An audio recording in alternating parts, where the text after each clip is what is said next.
Doctor Yogesh ji, महाकारुणिक Buddha को सादर नमन, परम पूज्य बाबा साहब डॉक्टर अम्बेडकर को सादर नमन,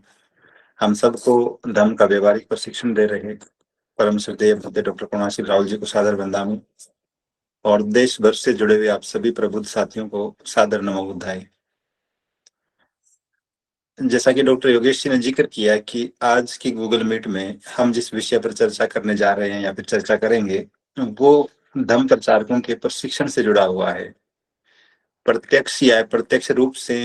धम्म भूमि से जुड़े हुए हम सभी साथी निश्चित रूप से धम्म प्रचारक की भूमिका में रहते हैं। ये अलग बात है कि भिक्षु भिक्षुणियां हमसे ज्यादा काम कर रहे होते हैं, वो नियमित रूप से इस काम को कर रहे होते हैं, लेकिन समय समय पर जब कभी अवसर मिलता है, समय की उपलब्धता होती है, हम सब साथी भी धम्म प्रचार का प्रयास करते हैं। तो आज हम थोड़ी सी चर्चा ये कर रहे हैं कि जिस किसी भी रूप में, जिस किसी भी समझ के साथ, जिस किसी भी परिवेश में, माहौल में अब तक हम जो प्रयास करते रहे हैं धम्म प्रचार के, वो कितने संतोषजनक है। हमारी प्रगति का आंकलन हम किस रूप में करें,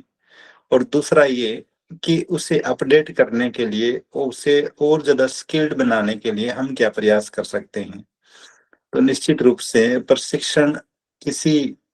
बीच की एक महत्वपूर्ण कड़ी है। जब हम थोड़ा सा अतीत पर नजर डालते हैं, भूतकाल को देखते हैं, महाकारुणिक बुद्ध के समय को देखते हैं, उस दौर के जो धम्म प्रचारक हैं, उस दौर के जो भिक्षु भिक्षुणियां हैं या फिर उपासक उपासिकाएं हैं, उन तमाम लोगों का धम्म प्रचार करने का जो स्तर है, उनका जो समर्पण है, और आज हम 2500 साल बाद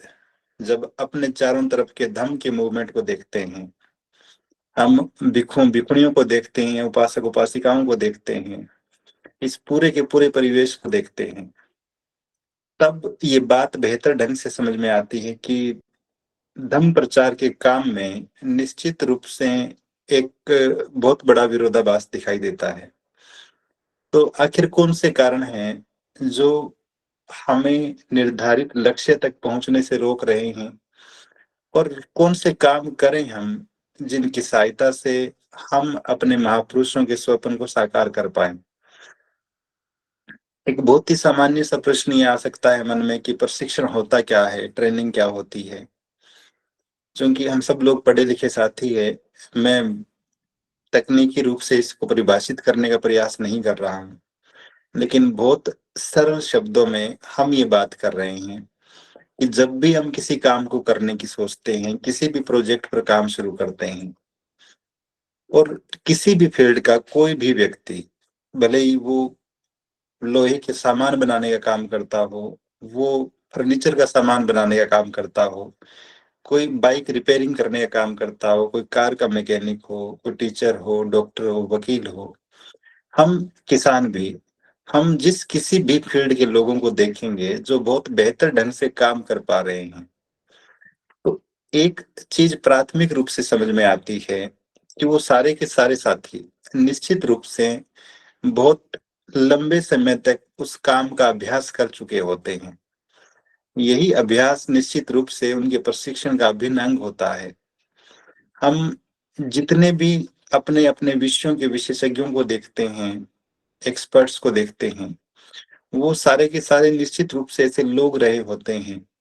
जिन्होंने अपने अध्ययन के समय में, अपने सीखने के समय में अधिकतम समय खर्च किया था। हम अक्सर अब्राहम लिंकन का नाम लेते हैं, उनकी एक वो बहुत ही चर्चित सी कोटेशन बार बार आंखों के सामने आती है, जब वो कहते हैं कि यदि किसी पेड़ को काटने के लिए मुझे 6 घंटे दिए जाए, तो मैं शुरुआत के 4 घंटे तो कुल्हाड़ी की धार को तेज करने में लगाऊंगा। पेड़ काटना गलत बात है, लेकिन फिर भी यदि प्रतीकात्मक रूप से हम समझना चाहें, तो ये कथन भी इस बात की ओर इशारा करता है कि ट्रेनिंग की कितनी महत्वपूर्ण भूमिका है, उसकी पूर्व तैयारी। हम जिस किसी भी पॉलिसी को, जिस किसी भी टारगेट को अचीव करना चाहते हैं, उस काम को एग्जीक्यूट करने से पहले ट्रेनिंग निश्चित रूप से एक बहुत बड़ा हिस्सा होता है, एक महत्वपूर्ण काम करता है। तो ऐसे में जब हम धम्म प्रचार की बात करते हैं, क्योंकि प्रशिक्षण हमें सिखाता है, उस फ़ील्ड के बारे में ज्ञान देता है, जानकारियाँ देता है, हमारे दिमाग को सूचनाओं से समृद्ध करने का काम करता है। ट्रेनिंग हमें टेक्निक्स बताती है, विधियाँ बताती है कि किस तरह से हम जिस काम को करना चाहते हैं, उसे बेहतर ढंग से किया जा सकता है। जैसे मैं व्यक्तिगत रूप से खुद का ही उदाहरण आपसे साझा करना चाहूँ। 12वीं क्लास पास करने के बाद से ही मैं गाँव में बच्चों को पढ़ाने का काम कर रहा था। लेकिन जिस वर्ष ग्रेजुएशन के बाद मैं बीएड करने के लिए कॉलेज में गया, तो पीछे के जो 3 साल थे जब मैं पढ़ा रहा था किसी प्राइवेट स्कूल में या गाँव के बच्चों को ट्यूशन पढ़ा रहा था, और बीएड करने के बाद जब मैं टीचर बना, तो उन दोनों में बहुत ज़्यादा अंतर था। क्योंकि बीएड करने से पहले जो टीचर बनने की पूर्व प्रशिक्षण था, मुझे इस बात की जानकारी नहीं थी कि इंग्लिश पढ़ाने के लिए कौन-कौन से टीचिंग मेथड्स हो सकते हैं। हम किसी स्टोरी को, किसी पोएम को, किसी पैराग्राफ को किस विधि से बेहतर ढंग से पढ़ा सकते हैं। इस बात की भी जानकारी नहीं थी कि यदि मुझे ग्रामर का कोई टॉपिक पढ़ाना है, तब कौन-सा मेथड बेहतरीन हो सकता है। तो हम सहज बुद्धि से, जैसा दूसरे लोगों को सुनते आए थे या फिर मैंने मेरे टीचर्स को पढ़ाते हुए देखा जिस रूप में, उसी पैटर्न का अनुसरण करते हुए मैं भी पढ़ाने का काम करने लगा। लेकिन जब हम प्रशिक्षण की स्टेज से उस दौर से गुजरते हैं, तो बहुत सारी नई बातें सीखने, समझने को मिलती है। और बहुत बार ऐसा होता है, हम जब अम्बेडकराइट मूवमेंट की बात करते हैं, यहाँ भी ये बहुत बड़ी विसंगति है कि अधिकांश लोग ऐसे हैं, हमारे अम्बेडकराइट साथी ऐसे हैं, और लंबी कतार है उन जय भीम बोलने वाले साथियों की, जिन्होंने बाबा साहब डॉक्टर अम्बेडकर की संभवतः कोई 2 किताबें भी ठीक से न पढ़ी हो। तो उनका पूरा का पूरा अम्बेडकरिज़्म, उनके इर्द-गिर्द जो वक्ता रहे होंगे उस दौर में, जिन अम्बेडकर जयंती कार्यक्रमों में उन्होंने सहभागिता की, जिन बौद्ध भिक्षुओं या भिक्षुणियों के सामने बैठकर उन्होंने धम्म को सीखने का प्रयास किया या सुनने का अवसर मिला, निश्चित रूप से बाबा साहब डॉक्टर अम्बेडकर की आइडियोलॉजी के बारे में और धम्म के बारे में उनकी सारी की सारी समझ वहीं से निर्मित हुई है। क्योंकि जब आप व्यक्तिगत रूप से खुद नहीं पढ़ते हैं, चीज़ों को जानने समझने का प्रयास नहीं करते हैं, तो फिर अपने परिवेश से आप सीखने का प्रयास करते हैं। तो हम सब की जानकारियाँ, हम सब का प्राथमिक ज्ञान निश्चित रूप से अपने इर्द-गिर्द बोल रहे वक्ताओं को देख कर आया, या फिर आज के दौर में हम कह सकते हैं कि कुछ चीज़ें हमने सोशल मीडिया के माध्यम से सीख ली होगी। लेकिन यदि हमारे इर्द-गिर्द बाबा साहब पर बात करने वाले लोग, महाकारुणिक बुद्ध के विचारों पर देशना देने वाले लोग, यदि सुयोग्य नहीं हैं, सुप्रशिक्षित नहीं हैं, तो इस बात की पूरी संभावना है कि हम गलत चीज़ों को या फिर सही बात को गलत तरीके से सुन रहे होंगे, गलत तरीके से पेश होता हुआ देख रहे होंगे। तो ऐसे में प्रशिक्षण का एक प्राथमिक महत्व ये है कि वो आपको उस फ़ील्ड के मूल कंटेंट से परिचित करवाता है। जब हम धम्म की बात कर रहे हैं, तो निश्चित रूप से धम्म मूल रूप में कैसा है? यदि हम इस बात को बेहतर ढंग से समझना चाहते हैं, जानना चाहते हैं, तो फिर ये ज़रूरी हो जाता है कि किसी सुयोग्य प्रशिक्षक, किसी अच्छे आचार्य की संगति में हम बैठें, लगातार उनके पास बैठें। मैं ये नहीं कहूँगा कि 2 दिन, 3 दिन या 5 दिन का ट्रेनिंग कैंप पर्याप्त है हमें धम्म सिखाने के लिए। निश्चित रूप से कई वर्ष बीत जाते हैं, कई साल बीत जाते हैं, तब भी कोई ये दावा नहीं कर पाता कि वो धम्म में पारंगत हो गया है। लेकिन तब भी यदि हम किसी सुयोग्य आचार्य की संगति में हैं, तो निश्चित रूप से बहुत सारी बातें सीखने को, समझने को, जानने को मिलती है। तो एक महत्वपूर्ण फ़ायदा ये होता है कि हम उस फ़ील्ड से, जिस किसी भी फ़ील्ड में हम काम करना चाहते हैं, हम प्राथमिक रूप से धम्म पर बात कर रहे हैं। तो मूल स्वरूप में धम्म है क्या? कितनी ही विसंगतियाँ, कितने ही विरोधाभास धम्म ग्रंथों में लिखे हुए मिलते हैं। कितनी ही विरोधाभासी बातें हम भिक्षुओं और भिक्षुणियों के व्यवहार में, उनकी देशनाओं में, उनके द्वारा करवाए जा रहे संस्कारों में देखते हैं। तो ये बात समझ में आती है कि जिस एकरूपता के साथ धर्म को जनता के बीच प्रस्तुत किया जाना चाहिए, वो कहीं न कहीं गायब हो रहा है। तो इस बात को बेहतर ढंग से समझने के लिए जैसा बाबा साहब डॉक्टर आम्बेडकर ने बुद्ध और उनका धम्म ग्रंथ में बहुत स्पष्ट शब्दों में लिखा कि धम्म क्या होता है, अधम्म क्या होता है और सधम्म क्या होता है।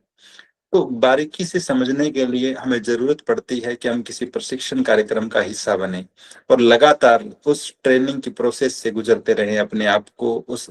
स्टेज से गुज़ारते रहें। एक बात तो ये। दूसरी बात ये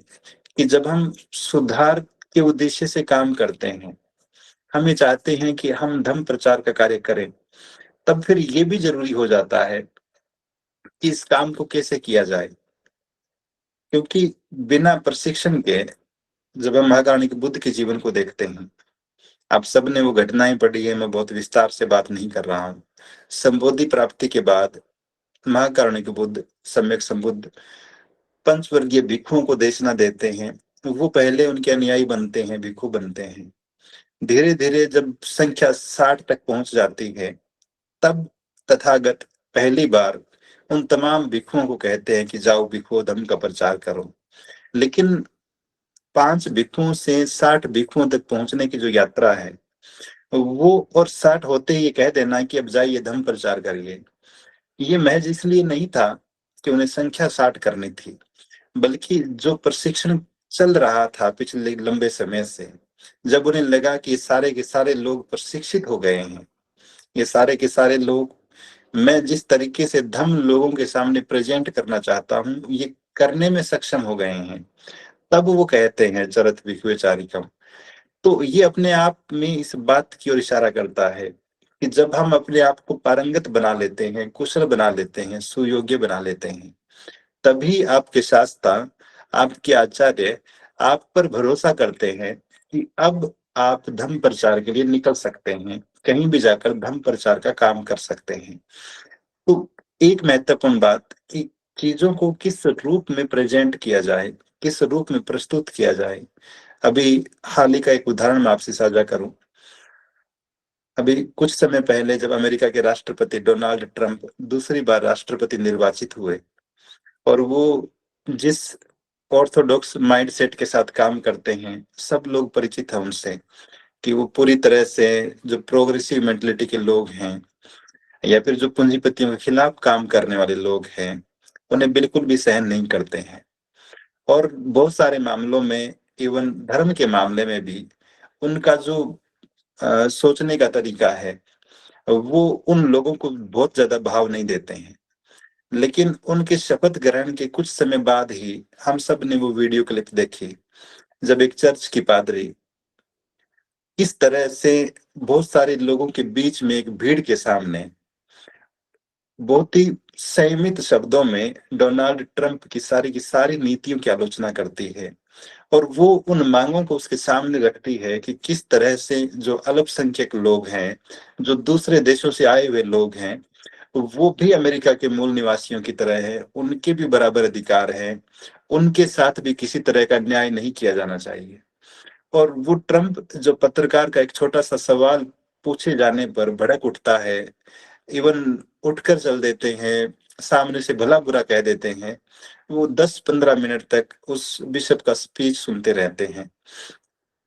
तो बात ये कि अगर कहने का सलीका ठीक हो, चीज़ों को ठीक ढंग से प्रेज़ेंट किया जाए और ये हुनर किसी आदमी में हो कि वो चीज़ों को लोगों के सामने ठीक ढंग से प्रेज़ेंट कर सकता है, तो फिर हर कोई सुनने को उत्सुक रहता है। और ये बात कि कोई व्यक्ति ठीक ढंग से बोल पा रहा है कि नहीं बोल पा रहा है, हम अपने आप का मूल्यांकन संभवतः न कर पाएँ। लेकिन जब आप बहुत सारे लोगों के बीच में बैठे हैं, जब आप किसी अच्छे आचार्य की संगति में, उनके सानिध्य में, उनके सामने अपनी बात रखते हैं, तो निश्चित रूप से आपको इस बात के पर्याप्त अवसर मिलते हैं कि आप अपनी कमियों को दूर कर सकें, अपनी बात का, अपने वक्तव्य का ठीक ढंग से मूल्यांकन उनसे सुन सकें। और यदि कहीं पर भी करेक्शन की ज़रूरत हो, अपडेट किए जाने की ज़रूरत हो, तो हम उस हिसाब से अपने आप को ढाल सकें, उस हिसाब से काम कर सकें। क्योंकि कितनी ही बार जब आप त्रिपिटक साहित्य को पढ़ेंगे, धम्म ग्रंथों को पढ़ेंगे, तो ये बात समझ में आएगी जब तथागत भिक्षुओं को संबोधित करते हुए कहते हैं, "भिक्षुओं ये मत करो, भिक्षुओं ऐसे मत करो, भिक्षुओं इस काम को ऐसे करो।" और वो सारी की सारी चीज़ें लगातार उस प्रशिक्षण की बात को ही आगे बढ़ा रही होती है कि हम किस तरह से अपने आप को ढालें, हम किस तरह से अपने आप को तैयार करने का काम करें। तो वो सारी की सारी तकनीक, वो सारी की सारी विधियाँ जो आपको बेहतर धर्म प्रचारक बनाती है, उनसे परिचित करवाने के लिए भी प्रशिक्षण की आवश्यकता होती है। एक और बड़ी महत्वपूर्ण बात है जिसको हम कुशलता कहते हैं, दक्षता कहते हैं। जब हम किसी काम को लगातार करते हैं और एक ही पैटर्न पर करते रहते हैं, हम नहीं देख पाते अपनी कमजोरियों को, अपनी कमियों को। विद्यालय में अक्सर मैं कई शिक्षक साथियों को ये बात कहता हूँ कि आज से 30 साल पहले जब हम लोग स्कूल में पढ़ रहे थे, तब भी जिस तरीके से हिंदी वर्णमाला पढ़ाई जा रही थी, जिस तरीके से इंग्लिश अल्फ़ाबेट पढ़ाई जा रही थी, आज 30 साल बाद भी हम उसी तरीके से पढ़ा रहे हैं, उसी तरीके से बच्चों को पंक्तिबद्ध बनाकर एक बच्चा खड़ा हो रहा है सामने आकर, सारे बच्चे उसके पीछे-पीछे समूह गान की तरह बोल रहे हैं। तो क्या 30 वर्षों में जहाँ हम बहुत सारी चीज़ों में बदलाव देख रहे हैं, हमारी टेक्निक जो पढ़ाने की है उसमें कोई बदलाव नहीं होना चाहिए। पर अगर होना चाहिए तो फिर किस रूप में होना चाहिए, क्या होना चाहिए? तो ठीक यही बात धर्म प्रचार के मामले में भी है कि हम कितने कुशल हो सकें इस काम में, क्योंकि जब तक हम अपने आप को कॉम्पिटेंट नहीं बनाएँगे, इस दौर की आवश्यकताओं के अनुरूप, सामने जिस तरह के लोग बैठे हैं, आप सब इस बात की गवाही दे सकते हैं मन ही मन कि कुछ वर्ष पहले लोग रात्रि जागरण करते थे। रात को 9 बजे से लेकर सुबह 4 बजे तक लोग बैठे हुए सुनते थे। लोग सत्संग करते थे, रात भर सुनते थे। तो सुनने का स्टेमिना था लोगों में। वो ध्यान भी एकाग्र रहता था। सामने जो लोग भजन गा रहे थे, प्रवचन दे रहे थे, उनकी तरफ देखते थे लोग रात भर। लेकिन अब कोई 5 मिनट बैठने को तैयार नहीं है किसी के सामने, और बैठ भी जाए तो सामने जो बोल रहा है, सामने जो गा रहा है, उसके चेहरे की बजाय सामने बैठे हुए लोगों का ध्यान हो सकता है अपने मोबाइल स्क्रीन में हो। किसी की कॉल आ रही है, कोई व्हाट्सएप पे चैटिंग कर रहा है, कोई रील्स को स्क्रॉल कर रहा है, कोई आर्टिकल्स पढ़ रहा है। तो ऐसे में हम किन कुशलताओं के साथ, किन किन विधियों के साथ सामने बैठे हुए लोगों को धर्म प्रचार के लिए प्रेरित करें, उन्हें सीखने के लिए कि धर्म किस तरह से आपके जीवन को नई दिशा दे सकता है, गति दे सकता है, उस बात के लिए तैयार करें। और ये सारी संभावनाएँ, ये सारी की सारी कुशलताएँ तब निर्मित हो सकती है, जब हम अपने आप को तैयार कर लेंगे एक बेहतरीन ट्रेनर के रूप में, प्रशिक्षक के रूप में। तो इस बात के लिए भी ज़रूरी हो जाता है कि हम लगातार अपने आप को अपडेट करते रहें, हम लगातार सीखते रहें। और जो लोग नहीं सीखते हैं, निश्चित रूप से मुझे याद नहीं कहीं मैंने एक प्रसंग पढ़ा, एक बहुत बुजुर्ग चाइनीज़ आदमी जो है, वो जीवन के अंतिम दिनों में किसी जहाज पर बैठा हुआ, पानी के जहाज पर बैठा हुआ, चाइनीज़ भाषा सीख रहा है, लिखना-पढ़ना सीख रहा है। और एक आदमी ने बहुत हैरानी से उसको देखा कि चाइनीज़ भाषा जो दुनिया में बहुत मुश्किल मानी जाती है, सिम्बल्स की तरह लिखी जाती है, और जीवन के अंतिम दिनों में सीख भी लिया, तो ये सीख कर करेगा क्या? लेकिन सीखने के प्रति ये जो जीवटता है, ये जो हौसला है, निश्चित रूप से जिन लोगों में ये बना रहता है, वो अपने आप को भीड़ से अलग कर लेते हैं। तो ट्रेनिंग हमें इस बात का अवसर प्रदान करती है कि हम अपनी कुशलताओं में वृद्धि कर सकें, उनमें और ज़्यादा पैनापन ला सकें, उन्हें बेहतर बना सकें। तो इस एंगल से भी ये महत्वपूर्ण हो जाता है। एक और महत्वपूर्ण चीज़ कि अक्सर जब हम धर्म प्रचार की बात करते हैं, सामाजिक कामों की बात करते हैं, और मैं तो अपने चारों तरफ जितने लोगों को देखता हूँ, एक विसंगति सब में नज़र आती है, और वो ये है कि कोई भी व्यक्ति लक्ष्य केंद्रित होकर काम नहीं करता है। पहली बात, तो किसी के पास लक्ष्य नाम की चीज़ है नहीं। जब उन्हें बुलाया जाता है किसी जाति के सम्मेलन में, तो लोग वहाँ पहुँच जाते हैं। जब बुलाया जाता है किसी शादी के फंक्शन में, तो वो वहाँ भी पहुँच जाते हैं। जब उन्हें बुलाया जाता है किसी अम्बेडकराइट कार्यक्रम में, तो वो वहाँ भी पहुँच जाते हैं। जब उन्हें बुलाया जाता है किसी धम्म सम्मेलन में, तो वो वहाँ भी पहुँच जाते हैं। तो मूल रूप में जब ये लोग इस बात को समझ ही नहीं पा रहे कि हमें काम क्या करना है, कुछ निर्धारण ही नहीं किया इस बात का कि करना क्या है, लेकिन सब लोग किए जा रहे हैं। हासिल क्या होगा? किस लक्ष्य की प्राप्ति के लिए काम कर रही हैं, इसका कोई अता-पता नहीं है। तो जब हम प्रशिक्षण की बात करते हैं, तो ये प्राथमिक रूप से हमारे सामने रहता है कि हम किस उद्देश्य से काम करें। जिस काम को हम कर रहे हैं, उसे क्यों कर रहे हैं? और जब लक्ष्य याद रहता है, तो आपकी सारी की सारी गतिविधियाँ, आपके सारे के सारे क्रियाकलाप, वो निश्चित रूप से उसके इर्द-गिर्द केंद्रित रहते हैं। लेकिन जिन लोगों ने कोई लक्ष्य ही निर्धारित न किया हो, उनसे ये उम्मीद नहीं करी जा सकती कि वो किसी एक बात पर टिके रहेंगे और उसी के अनुरूप लगातार काम करेंगे। तो जब भी हम प्रशिक्षण की बात करते हैं, और ये हम हर विभाग में देखते हैं कि एक बार प्रशिक्षण हुआ, अगले साल फिर हो रहा है, अगले साल फिर हो रहा है, अगले साल फिर हो रहा है। ये याद दिलाने के लिए कि आप जो काम कर रहे हैं उसकी वैल्यू क्या है, उसका महत्व क्या है, और उसे और बेहतर करना है। पिछले साल आपने जैसा किया उससे बेहतर इस बार करना है। तो लगातार प्रशिक्षण चलते रहें, चलते रहें, चलते रहें, इस बात के लिए कि हम अपने मूल्यों को, हम अपने मापदंडों को, अपने लक्ष्य को भूले नहीं। और जब तक लक्ष्य स्मृति में है, हमारे सामने है, निश्चित रूप से हम एकाग्र मन से उसी दिशा में प्रयास कर रहे होते हैं। तो ये कुछ चीज़ें हैं जो बताती है कि प्रशिक्षण का महत्व क्या है। अब जब हम धर्म प्रचारकों की बात करते हैं, तो यहाँ भी कि एक अच्छे धर्म प्रचारक में गुण क्या होने चाहिए?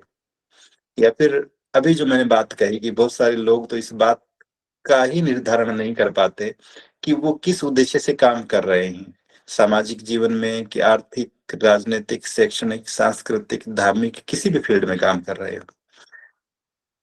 तो एक अच्छे धर्म प्रचारक में क्या गुण होने चाहिए? हम बाबा साहब डॉक्टर आम्बेडकर को सामने रखकर इस बात को ठीक ढंग से समझ सकते हैं कि उनका पूरा का पूरा जीवन जिस दिशा में चलता है और जिस तरीके से वो काम करते हैं उम्र भर, जीवन के आखिरी दिनों तक, बल्कि उस रात तक जिस रात उनका परिनिर्वाण हुआ, तब तक, तो ये बात बेहतर ढंग से समझ में आएगी कि लक्ष्य निर्धारित कर लेना एक अच्छे सामाजिक कार्यकर्ता का, एक अच्छे धर्म प्रचारक का बहुत बड़ा गुण है। तो 4-5 महत्वपूर्ण बिंदुओं पे हम बात करें कि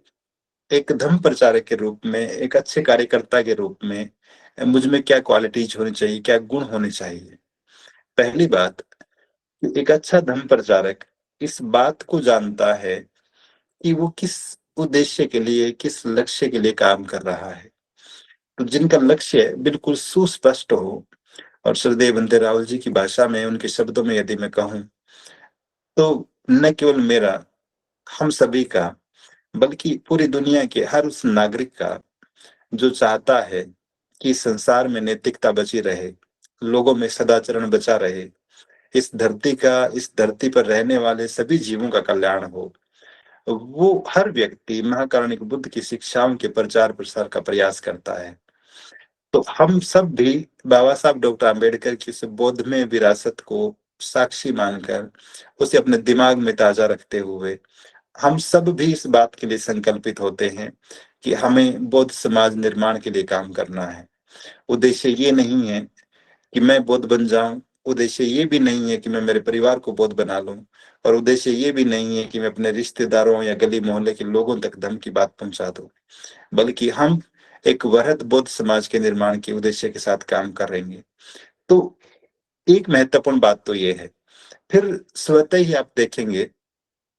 कि हम अपने मोहल्ले में, अपने गाँव में, अपने शहर में कोई 20 बाई 20 फीट की एक लाइब्रेरी बनाकर अपने आप को बहुत बड़ा सामाजिक कार्यकर्ता समझने की जो भूल कर रहे हैं। हम अपने मोहल्ले में, अपने गाँव या शहर में एक छोटा-सा विहार बनाकर अगर ये सोच रहे हैं कि हमने धर्म प्रचार की अपनी ज़िम्मेदारी को पूरा कर लिया है, या फिर हम ये सोच रहे हैं कि किसी अम्बेडकर जयंती के कार्यक्रम में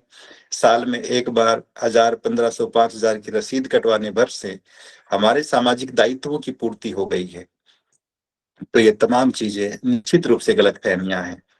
तो हम जब बाबा साहब डॉक्टर आम्बेडकर की उस विरासत की बात करते हैं, उनके स्वप्न की बात करते हैं, तो हमारा लक्ष्य भी निश्चित रूप से वही बौद्धमय भारत हो जाता है, वही बौद्ध समाज का निर्माण करना हो जाता है। तो एक अच्छे धर्म प्रचारक का पहला गुण तो ये है कि वो हमेशा अपने इस महान लक्ष्य की प्राप्ति के लिए प्रयास करता है। वो कभी भी इस बात के लिए प्रयास नहीं करेगा कि मेरा नाम ऊँचा हो जाए या फिर मैं अग्रिम पंक्ति में दिखाई दूँ, मैं अपने घर के आस-पास ये काम कर लूँ, मैं अपने गाँव या शहर भर में ये काम कर लूँ। सिर्फ़ इतनी सी बात पर्याप्त नहीं है, बल्कि हम अपने आप को एक बड़े लक्ष्य के साथ जोड़ते हैं, राष्ट्रीय स्तर की गतिविधियों के साथ जोड़ते हैं, राष्ट्रीय स्तर पर काम कर रहे लोगों के साथ जोड़ते हैं।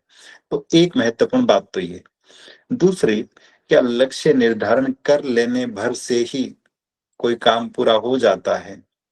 या फिर कुछ और भी चाहिए? तो दूसरी बात आती है कि उस लक्ष्य प्राप्ति के लिए, उस लक्ष्य के प्रति हमारे मन में गहन समर्पण का भाव भी होना चाहिए। हम जिस सम्यक संकल्प की बात अष्टांगिक मार्ग में पढ़ते हैं, वो सम्यक संकल्प हमारे मन में होना चाहिए कि हम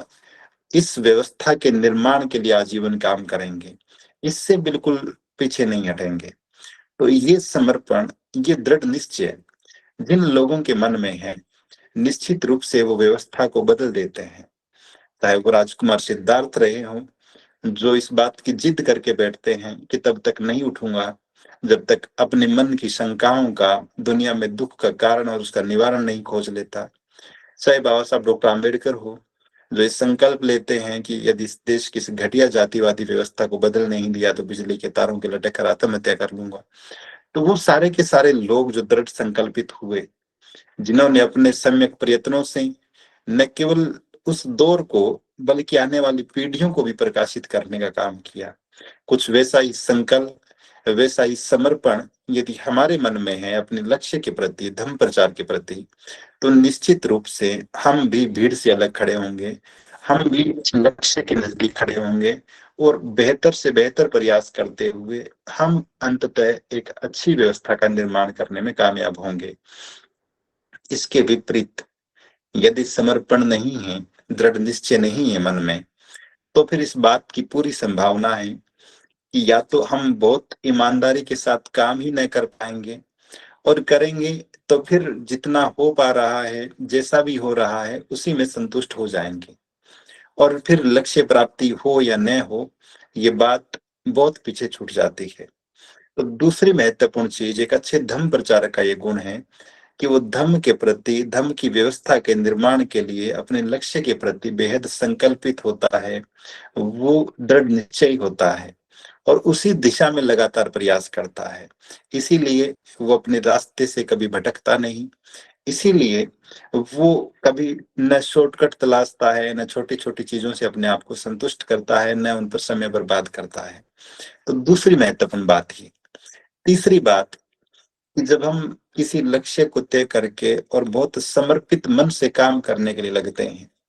तो एक और महत्वपूर्ण चीज़ की ज़रूरत पड़ती है। वो है कि क्या हम उस काम को करने के लिए योग्य है या नहीं? ये बात पूरी तरह से ठीक है कि कोई व्यक्ति हो सकता है कि पहले जिसे अपने लक्ष्य की समझ ही नहीं थी, पहले वो किसी और फील्ड में काम करता रहा हो। लेकिन जिस दिन से उसने अपना ये टारगेट सेट किया, उसके मन में ये समर्पण का भाव पैदा हुआ, उसी दिन से निश्चित रूप से वो अपने आप को कुशल और योग्य बनाने का प्रयास भी शुरू कर देता है। वो अपने आप को इतना प्रशिक्षित कर लेता है, इतना दक्ष कर लेता है कि फिर उस दिशा में जो भी प्रयास करता है, वो निश्चित रूप से सफल ही होता है। तो एक महत्वपूर्ण बात, कितने ही लोग, जैसे हम 2-3 उदाहरण लेकर देखते हैं। एक ऐसा व्यक्ति, एक ऐसा नौजवान जो ये सोचे कि मैं भारत की क्रिकेट टीम को विश्व कप में जीत दिलाना चाहता हूँ, लेकिन जिसे ठीक से बैट पकड़ना ही नहीं आता हो, जिसे बॉल पकड़नी नहीं आती हो, तो हो सकता है कि उसका लक्ष्य तो बहुत महान है, बहुत बड़ा है और ये बात भी हो सकती है कि उसके मन में अपने लक्ष्य के प्रति समर्पण भी गहरा है, कि वो दिन-रात उसी के बारे में सोच रहा है, प्रयास भी कर रहा है, लेकिन उसकी बहुत सारी चीज़ों को ठीक ढंग से नहीं कर पा रहा है। तो इससे अयोग्य या फिर अकुशल लोग जो हैं, वो भी निश्चित रूप से इस बात की पूरी संभावना है कि लक्ष्य प्राप्ति के आस-पास भी नहीं पहुँच पाएँगे। तो धर्म प्रचारक का एक महत्वपूर्ण गुण, उसकी विशेषता ये भी है कि वो निरंतर प्रयास करते हुए अपने आप को बहुत कुशल बना लेता है, बहुत योग्य बना लेता है। इतने ही उदाहरण हम पढ़ते हैं धर्म ग्रंथों में। हम बंतेजस जी को देखते हैं, जिनको देखकर सारिपुत्र मोदगल्याण चले आते हैं। और भी बहुत सारे पात्र देखने को मिलते हैं, कितनी थेरियां, बौद्ध भिक्षुणियां देखने को मिलती है, जिनकी वजह से हजारों महिलाएं जो है प्रेरित होती है धम्म में आने के लिए। तो ये सारे के सारे उदाहरण इस बात की गवाही देते हैं कि जब आप बहुत कुशल होते हैं, दक्ष होते हैं, प्रशिक्षित होते हैं, तब आप लोगों को अपने साथ जोड़ पाते हैं। इसके अभाव में इस बात की संभावना कम है कि हम ठीक ढंग से काम कर पाएंगे, ठीक ढंग से जोड़ पाएंगे। बाबा साहब डॉक्टर आम्बेडकर को जब हम देखते हैं, न केवल धम्म के फील्ड में, बल्कि जिस किसी भी विषय को उन्होंने छुआ, उसमें वो अपने आप को बिल्कुल परफेक्ट बनाने का प्रयास करते हैं। आप में से कोई कह सकता है कि हम बाबा साहब नहीं हो सकते, ये बात भी सही है। लेकिन तब भी हम जिस फील्ड में काम कर रहे हैं, उसमें अपने आप में अधिकतम सुधार करते हुए, कम से कम आम जनता की आवश्यकताओं के अनुरूप उनकी जो उम्मीदें हैं, उनकी जो अपेक्षाएं हैं, यदि हम वहां तक अपने आप को ले जाते हैं, तब भी हम बेहतर ढंग से काम कर पाएंगे। लेकिन कोई ऐसा व्यक्ति जो धर्म प्रचार करने का दावा करता हो, लेकिन ठीक ढंग से पंचशील न बोल पाता हो, कोई व्यक्ति जो भिक्षु या भिक्षुणी होने का दावा करता हो, लेकिन चीवर कैसे पहनना है जिसको ये तक न आता हो, तो फिर लोग बहुत न केवल संदेह भरी नजरों से देखेंगे, बल्कि ऐसे लोग हंसी का पात्र भी बनेंगे। तो इसलिए जरूरी हो जाता है कि हम अगर धर्म की बात कर रहे हैं, धर्म के प्रचार की बात कर रहे हैं, तो फिर धम्म की महत्वपूर्ण शिक्षाओं, धम्म के सिद्धांतों, धम्म के विचारों, तथागत के जीवन, बाबा साहब डॉक्टर आम्बेडकर का जो धार्मिक आंदोलन है, या फिर एक अच्छा बौद्ध समाज कैसा हो सकता है, उसकी समझ तो आवश्यक रूप से होनी ही चाहिए।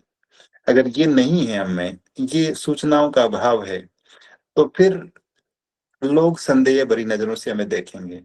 ये खुद भी बेहतर ढंग से नहीं जानते हैं, ये खुद भी इतने योग्य नहीं है कि दूसरों को समझा पाए। तो पूरी संभावना रहेगी कि हम असफल होंगे। एक महत्वपूर्ण बात ये, इससे आगे जब हम बात करते हैं योग्यता के बाद की, कुशलता के बाद की, एक और महत्वपूर्ण चीज आती है, और वो मुझे लगता है, उस राइटर का नाम मुझे याद नहीं, लेकिन उसकी कोटेशन में वो कहता है कि टैलेंट हार जाता है कठिन मेहनत से, यदि टैलेंट मेहनत नहीं करता है। तो जो लोग मेहनत नहीं करेंगे, आप कितने ही दृढ़ संकल्पित हुए, आप कितने ही योग्य थे, लेकिन हम फील्ड में जाकर कुछ भी काम नहीं करेंगे, तो हमारी सारी की सारी योग्यता, हमारा सारा का सारा समर्पण, हमारा वो महान लक्ष्य निश्चित रूप से हमारे घर तक, हमारे कमरे तक, हमारे दिमाग तक केंद्रित होकर रह जाएगा। तो जो कोई भी लक्ष्य हमने तय किया, अगर उसकी प्राप्ति के लिए हमारे पास एक सुस्पष्ट योजना के साथ हम मेहनत नहीं कर पा रहे हैं, जैसे हम सब लोग बौद्ध में भारत की बात करते हैं, और हम ये चाहते हैं, सच में मन से चाहते हैं, इस गूगल मीट में जुड़ा हुआ कोई भी साथी ऐसा नहीं होगा जो ये न चाहता हो। लेकिन उसके बाद भी जब हम प्रयासों की गिनती करते हैं, कितने साथी हैं जो बौद्ध आचार संहिता के अनुरूप, बाबा साहब डॉक्टर आम्बेडकर जो कहते थे कि बौद्धों को प्रत्येक रविवार के दिन अपने निकटतम बुद्ध विहार में जाना चाहिए, हमें वंदना करनी चाहिए, और अब जैसा सुखदेव भंते जी कहते हैं, हमें धम्म ग्रंथ का वाचन करना चाहिए। तो अगर हम इन कामों को, छोटे छोटे कामों को ही नहीं कर पा रहे हैं नियमित रूप से, हम अपने घर में वंदना करनी चाहिए, तो अगर ये काम नहीं हो पा रहा है, तो फिर हमारी जो मेहनत का स्तर है और हमारा जो लक्ष्य है, उसके बीच में बहुत बड़ा अंतराल है। तो एक अच्छे धर्म प्रचारक का एक अति आवश्यक गुण, और अगर ये बात महत्वपूर्ण नहीं होती, मेहनत करने की, लक्ष्य प्राप्ति के लिए निरंतर काम करने की। अब देखिए धम्मपद में एक पूरा का पूरा अध्याय है, एक सेक्शन, एक वर्ग है, अप्रमाद पे बात करता है कि हम जो आलस्य में बैठे हुए हैं, कुछ भी न करते हुए, या फिर निरर्थक कामों को कर रहे हैं, मौज मस्ती में समय व्यतीत कर रहे हैं, या फिर अनावश्यक कामों को करते हुए समय व्यतीत कर रहे हैं, उनकी बजाय जो लोग सच में अपनी लक्ष्य प्राप्ति के लिए काम कर रहे हैं, वो कितने एडवांस हो जाते हैं, कितने आगे निकल जाते हैं। तो जब तथागत ने इतनी सारी गाथाएँ कही इस विषय पर, तो ये अपने आप में इस बात का प्रमाण है कि भिक्षुओं को भी, भिक्षुणियों को भी, सारे के सारे ग्रस्त धम्म प्रचारकों भी, उपासक-उपासिकाओं को भी, हम उपासक-उपासिकाओं की बात बार-बार इसलिए कर रहे हैं, क्योंकि ये बात बाबा साहब डॉक्टर आम्बेडकर भी करते रहे, कि जब तक देश में पर्याप्त संख्या में योग्य भिक्षु-भिक्षुणियाँ नहीं हैं, तो हम ग्रस्त लोगों की ज़िम्मेदारी है कि हम धम्म प्रचार का काम करें। तो जो साथी इस काम को आगे बढ़ाना चाहते हैं, इस काम को गति देना चाहते हैं, अगर हम उस अनुरूप मेहनत नहीं कर रहे हैं, तो ये ठीक वैसा ही है कि एक लड़का जो 10वीं 12वीं क्लास में पढ़ता है, ये सोचता है कि मुझे मेरिट में आना है, मुझे क्लास टॉप करनी है, लेकिन साल भर किताब हाथ में नहीं लेता है। वो सोचता है कि मैं क्लास टॉप करूँगा, लेकिन न घर पे मेहनत करता है पढ़ने के मामले में, न स्कूल में मेहनत करता है। तो कहीं हम सब की हालत भी ठीक वैसी तो नहीं है कि हम इस महान लक्ष्य को अपने दिमाग में तो संजोए बैठे हैं कि हमें भारत को बोधमय करना है। लेकिन उस लक्ष्य की प्राप्ति की दिशा में हमारे प्रयास, हम जितनी मेहनत कर रहे हैं, वो उसका लेस मात्र भी नज़र नहीं आता है। तो इस बात के लिए भी एक अच्छे धर्म प्रचारक को अपने आप को प्रतिबद्ध करना चाहिए।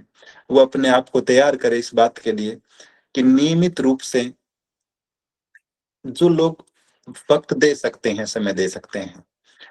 निश्चित रूप से प्रयास किया जाना चाहिए कि हम लगातार काम करें और इस मेहनत का कोई विकल्प नहीं है। हम किसी भी रूप में कर रहे हैं। अगर सच में हम एक व्यवस्था का निर्माण करना चाहते हैं और दुनिया भरी पड़ी ऐसे उदाहरणों से, लोगों ने किन-किन विषम परिस्थितियों में रहते हुए अपने तय किए हुए लक्ष्यों की प्राप्ति के लिए प्रयास किए और न केवल प्रयास किए बल्कि उन्हें प्राप्त भी किया।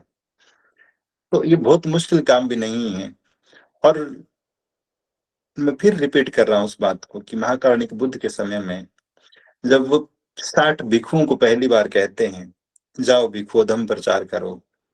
और एक ही दिशा में 2 लोग मत जाना और 60 लोग निकले होंगे पहली बार और उसके बाद अगले 5, 7, 10 सालों में जो दृश्य उत्पन्न हुआ पूरे देश में, वो आज भी सोचते हुए उसके बारे में कल्पना करते हुए मन गदगद उठता है, मन गर्व से भर जाता है। तो यदि मुट्ठी भर जैसा सुदेव बंदे जी अक्सर कहते हैं, ये मुट्ठी भर दृढ़ संकल्पित लोग निश्चित रूप से हम समय की धारा को बदल सकते हैं, उसे एक नई दिशा दे सकते हैं। लेकिन प्रयास और ज़रूरत इस बात की है कि वो दृढ़ संकल्पित हो, वो लक्ष्य के लिए समर्पित हो, वो सुयोग्य हो और वो कठिन मेहनत करने वाले भी हो। अगर ये काम हम कर पा रहे हैं, तो फिर निश्चित रूप से हम लक्ष्य से बहुत दूर नहीं होंगे। तो एक महत्वपूर्ण बात ये भी है कि अपने लक्ष्य के अनुरूप हम आवश्यक मेहनत भी करें। एक आखिरी बात कि एक अच्छे धर्म प्रचारक का और क्या गुण हो सकता है? और इस बात का भी अभाव ही नज़र आता है। हो सकता है ये मानवीय स्वभाव हो, हम सभी ऐसे करते हैं, हर काम में करते हैं, कि हर एक आदमी ज़िम्मेदारी लेने से बचता रहता है।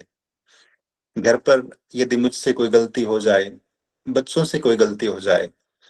तो फिर जिस तरह से वो टाल-मटोल करते हैं, बातों को गोल-गोल घुमाते हैं या फिर मेरी गलती नहीं थी बल्कि परिस्थितियाँ ऐसी थी, मेरी गलती नहीं थी बल्कि उसने ऐसा किया इसलिए ऐसा हो गया।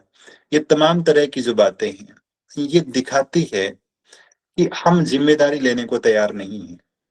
तो जो कोई भी काम, जो कोई भी दायित्व हमें सौंपा गया, यदि हम उसे कितना कर पाए, नहीं कर पाए, वो बात की बात है। लेकिन प्राथमिक रूप से हमारा मन ये मानने को तो तैयार हुए कि अगर मैं इसमें सफल हुआ,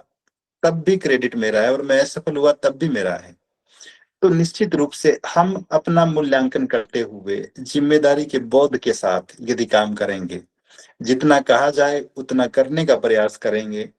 और जितना किया उसकी भी रिपोर्टिंग तो करेंगे, वो भी साझा तो करेंगे, उन साथियों के साथ जो हमसे उम्मीद लगाए बैठे हैं कि ये हमारी टीम के सारे साथी काम करने वाले हैं, धर्म प्रचार करने वाले हैं। इतनी जगहों पर सामूहिक वंदना के कार्यक्रम होने हैं, इतनी जगहों पर धम्म भूमि का साहित्य पहुँचाना है। 10 नवंबर 2024 को जब नोएडा में बौद्ध आचार संहिता का विमोचन हुआ, 3000 प्रतियां उसकी प्रकाशित करवाई गई थी और अधिकांश प्रतियां 2000 से ज्यादा लोग आए थे वहीं पे वितरित हो गई। उसके बाद उसके कुछ दिनों बाद ही हमने इसी गूगल मीट में चर्चा की कि इस आचार संहिता को घर घर तक कैसे पहुंचाएं। ये बात तो अच्छी हुई कि धम्मभूमि के कार्यकर्ताओं के घर तक तो पहुंच गई, लेकिन आज भी वो अभाव, वो अंतराल, वो गैप नजर आता है कि जैसे श्रद्धेय बंते जी के कुशल मार्गदर्शन में बुद्ध और उनका धम्म ग्रंथ को एक मिशन के तहत हमने लाखों लोगों तक पहुंचाने का काम किया, लेकिन इस बौद्ध आचार संहिता को हम एक बहुत छोटे हिस्से तक पहुंचा पाए। तो अगर हम इन तमाम चीजों पर निरंतर काम नहीं कर रहे हैं, नियमित रूप से काम नहीं कर रहे हैं, तो इस बात की पूरी संभावना है कि आने वाले कुछ वर्षों बाद, और मैं तो अपने इर्द गिर्द काम कर रहे बहुत सारे साथियों को ये बात अक्सर कहता हूँ कि आज से 10 साल पहले आपके गांव में, आपके शहर में जिस जगह पर आप काम कर रहे थे, धम्म प्रचार का काम कर रहे थे, वहां से यदि आप 3 लोग आते थे धम्मभूमि, और आज 10 साल बाद भी 3 लोग ही आ रहे हैं, तो फिर हमें थोड़ा सा अपने भीतर झांकने की जरूरत है कि पिछले 10 सालों में हमने काम क्या किया है। और स्थिति यदि यही रहती है तो 2025 के बाद 2035 भी आएगा, और हम में से जो 35 के है वो 45 के होंगे, जो 45 के है वो 55 के होंगे, जो 55 के है वो 65 के भी होंगे, और संभव है कुछ साथी चल भी बसे इस पीरियड में। अब हम अपने आप का मूल्यांकन क्या करेंगे, हम अपने आप को संतुष्ट कैसे करेंगे कि पिछले 20 सालों में, पिछले 30 सालों में मेरी उपलब्धियां क्या रही है एक धम्म प्रचारक के रूप में। बाबा साहब डॉक्टर आम्बेडकर की फोटो की तरफ देखकर क्या हम बहुत ईमानदारी से कह पाएंगे कि बाबा साहब, मैंने आपकी मिशन को आगे बढ़ाने का काम किया, आपने जिस बौद्ध में भारत की बात की थी, मैंने उसके निर्माण में अपना हिस्सा, अपनी भागीदारी, अपनी जिम्मेदारी सुनिश्चित की थी। तो ये बातें इतनी गंभीर हैं सच में कि जब हम बहुत ईमानदारी से सोचने बैठेंगे तो मन बेचैन होगा, और हो सकता है ख्याल आए कि हमें आज ही घर से निकल जाना चाहिए धर्म प्रचार के काम के लिए। ये तो सब कुछ पीछे छूट रहा है और जीवन बीता जा रहा है। तो जिम्मेदारी का बोध अपने मन से स्वीकार करते हुए, काम कम हो कि ज्यादा हो, लेकिन कम से कम निरंतर संवाद बनाए रखते हुए यदि हम सब लोग मिलजुल कर प्रयास करेंगे तो निश्चित रूप से देश में, देश के बाहर भी महाकारुणिक की बुद्ध की शिक्षाओं के प्रति, बुद्धिज्म के प्रति, बाबा साहब डॉक्टर आम्बेडकर की वैचारिकी के प्रति, इन तमाम चीजों के प्रति लोगों में श्रद्धा का भाव उत्पन्न होगा, लोगों का जुड़ाव इनसे होगा, और अंततः हम अपने महापुरुषों, अपने महामानवों, उन महान भिक्षुओं भिक्षुणियों, और मैं आखिरी बात कह के अपनी बात को खत्म करूं, जो जो साथी विशेष रूप से महिलाएं, लड़कियां, आप फेरी गाथा ग्रंथ को जरूर पढ़िए। 150-200 ग्रंथ पन्नों का एक छोटा सा ग्रंथ है, और उसमें 73 भिक्षुणियों का वर्णन है, उनके जीवन का वर्णन है। आप एक से बढ़कर एक उन महिलाओं के धम्म के प्रति समर्पण को जब पढ़ेंगे, कितनी विषम परिस्थितियों में जंगलों से गुजरते हुए, कभी किसी दुराचारी मानसिकता वाले युवाओं से जूझते हुए, कभी अपने माता पिता का विरोध सहते हुए, कभी अपने जीवन साथी का त्याग करते हुए, उन महिलाओं ने उन विषम परिस्थितियों में जिस तरह से धम्म की व्यवस्था को स्थापित करने का साहसिक काम किया, आज इतनी सकारात्मक परिस्थितियों के बावजूद भी, इतने